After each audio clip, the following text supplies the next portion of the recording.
It started on a quiet, rain-slick road, the kind of road where your headlights feel too weak and the darkness presses in like it's watching.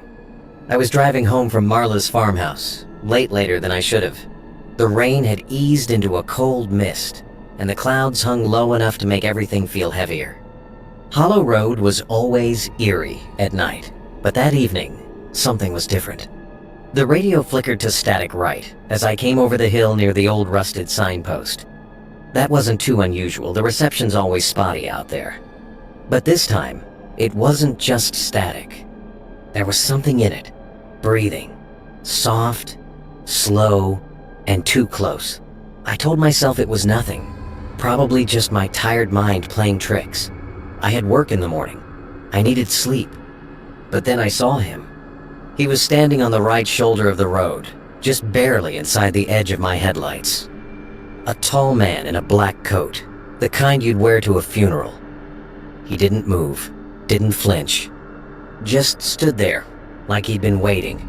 As I passed, I caught a glimpse of his face, pale as wax, his mouth slightly open like he was whispering or gasping, but his eyes, they were wrong. Deep, hollow, so dark, they looked like empty pits. I felt a spike of cold dread run through me. I didn't stop. I didn't even slow down. But as I drove, I kept glancing in the rearview mirror, half expecting to see him still standing there. Or worse, walking toward me. Nothing. The road behind me stayed empty, but my chest stayed tight the whole drive back. After I dropped Marla off and headed home, I thought maybe I'd imagined it all. Just nerves, maybe. Just fog and shadows. But the night didn't let go of me so easily. The wind had stopped completely, and the silence was thick, unnatural, like something was holding its breath.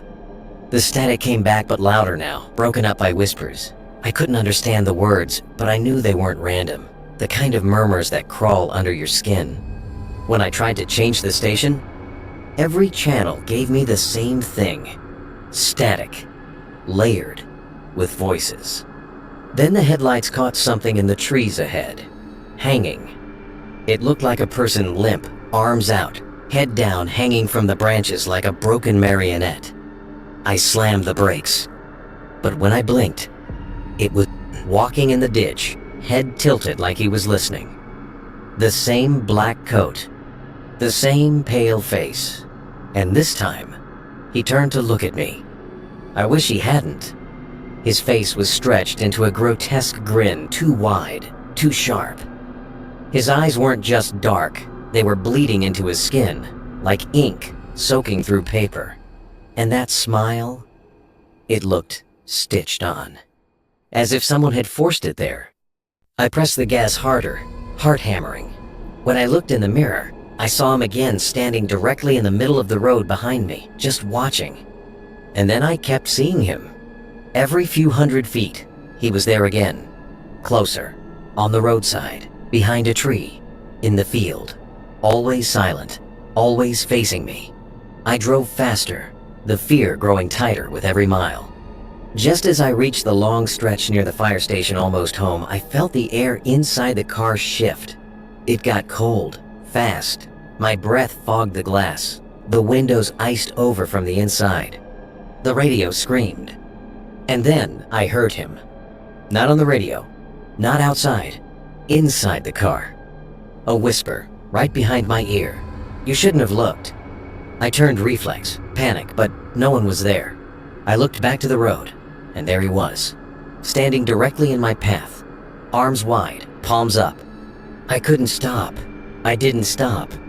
The car hit him, or it should have. But it didn't feel like hitting a body.